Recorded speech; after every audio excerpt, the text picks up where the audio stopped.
Hello everybody, my name is Dr. Martin Lukavik, and in this video, what I'm going to do is I'm going to give you some recommendations for some literature which you might find interesting, especially if you were interested in the class. So there's going to be a few books, all of them popularizing, all very readable or very easy to digest. And hopefully, you'll find your way to some of them, and you'll kind of get a little bit deeper into our science. So let's just get started. The first book which I'm going to talk about, the one on the left by Alan Berthold, The Order Without Design. It's actually a really important book for us because even part of this class, about three lectures in this module, they're based on the content of this book. And it's extremely, even though a little bit dense, this one is probably the densest on the list.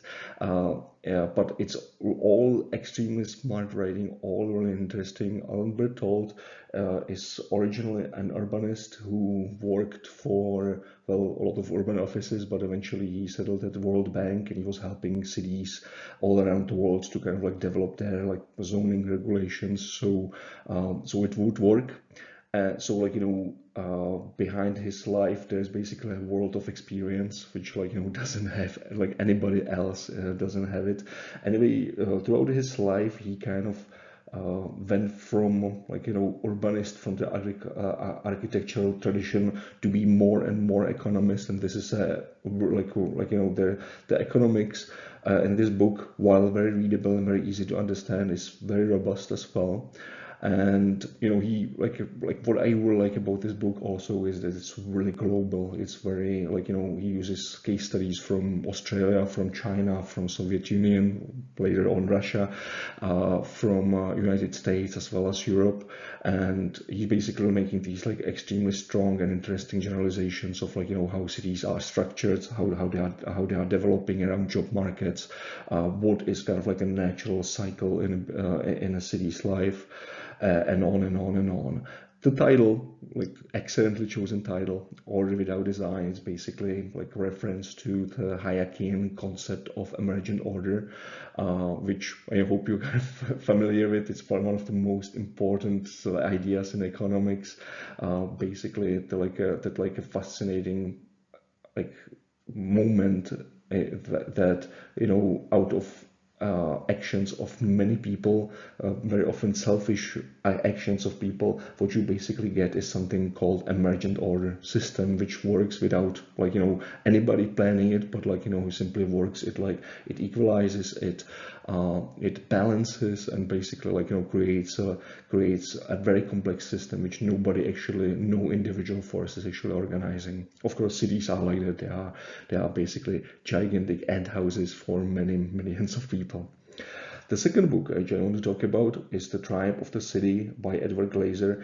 Edward Glaeser is probably the most important urban economist of our time. He's the most cited author in our science.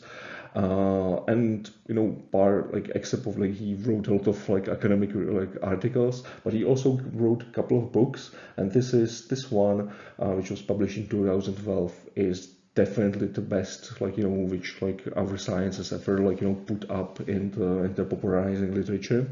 So so he's basically making an argument kind of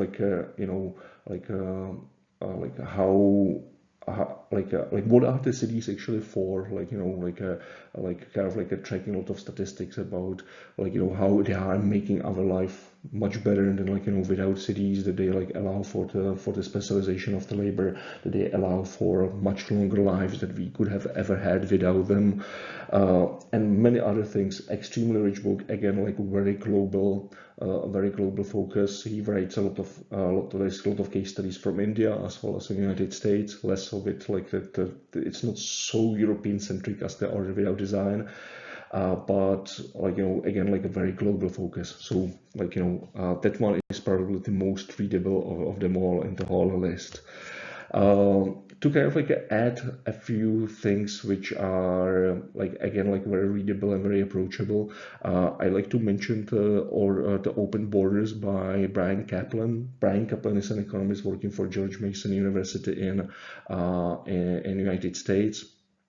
in the DC area, and he's like extremely unorthodox thinker. Like, you know, some people think that he's like a little bit extreme in many ways, many wonderful ways. He's basically just like, you know, he doesn't have like any thought which would not be original. Anyway, this book is about basically it's a comic book, so like, you know, it's good fun to read. The whole book takes about like 2 hours to probably go through. Yet it's basically a comic book where, like, you know, he as an author, he basically talks to a lot of people, and the main idea of the book is like what would happen if, like, you know, the borders of the world would exist and everybody could just like move absolutely anywhere. It's based on a lot of research articles. Like, you know, the core idea comes from one article which basically, like, you know, claimed that, like, you know, if you like cancelled or abolished all borders, that basically the world GDP would grow something between 1.5 or to 2.5 times. So basically increase of 150 to 250, hard to say like which one, of course, but somewhere in between there. Logically, just because people can move to places where, like, you know, which have like much higher productivity, and their work like becomes more productive as a result as well. Like, you know, extremely good read. Like, you know, it's basically like, you know, imagining the world of like what it would be if it was absolutely free and like people could move to all of the places. Plus, like, you know, there's a lot of like chapters about like ethics and, like, you know, the common fallacies of migration and all of these things. There's a lot of interesting case studies. Plus, the whole thing is very funny. So very much recommended.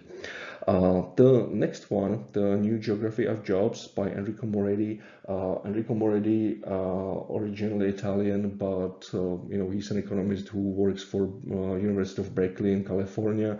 Again, extremely important read. It's basically a book about, like, you know, how is the job market changing, and of course, like, you know, like you know, the, like, how people live and where people live kind of change according to it, because of course people need to move to, like, to follow the work, follow the productivity. In the United States recently, we actually see like something really strange happening, that people are actually, you know, kind of leaving the most productive places, which has never happened in the history. And the book also kind of goes deep into that, like that problem. Why is it actually happening? And the last bit, or like, there's actually 2 more books which I want to talk about. I showed you the open borders. Brian Kaplan actually very recently wrote a book called Build Baby Build, again a comic book, again like a wonderfully illustrated book. It's a brand new thing, so, like, you know, like coming out in 2024. And that one is specifically about, well, the problems which are, you know, like which are plaguing our cities right now. You know, the low affordability of housing and what can be done about it. So, you know, again, a comic book. I'm recommending 2 comic books in this class, but both of them are very much like worth to read. And the last one, by Ian Golding and Tom Lee Devlin, one of them a journalist working for The Economist, the second one an urban economist based in Great Britain, The Age of the City. It's a really good book, mostly like which will be like really interesting for people who like history, very approachable history. So, like, you know, this is basically a book which like kind of covers like the the cities from like the first cities in ancient Mesopotamia, and how they kind of like how the innovation of cities kind of like spread around the world and why. And of course, like, gets to like the current time and the outlook of the cities in the future, plus the COVID-19 pandemic and how it impacted you know, like the cities, and, like, you know, kind of comparisons to like the past pandemics, how they impacted cities as well. Again, a very new thing. Again, came out at 2024. So I hope you'll find it interesting, especially if you are a history buff like me. So thank you very much for like listening to this video today, and I hope you'll find your way to some of these books, and I hope that you will find them interesting. So thank you very much, and bye bye.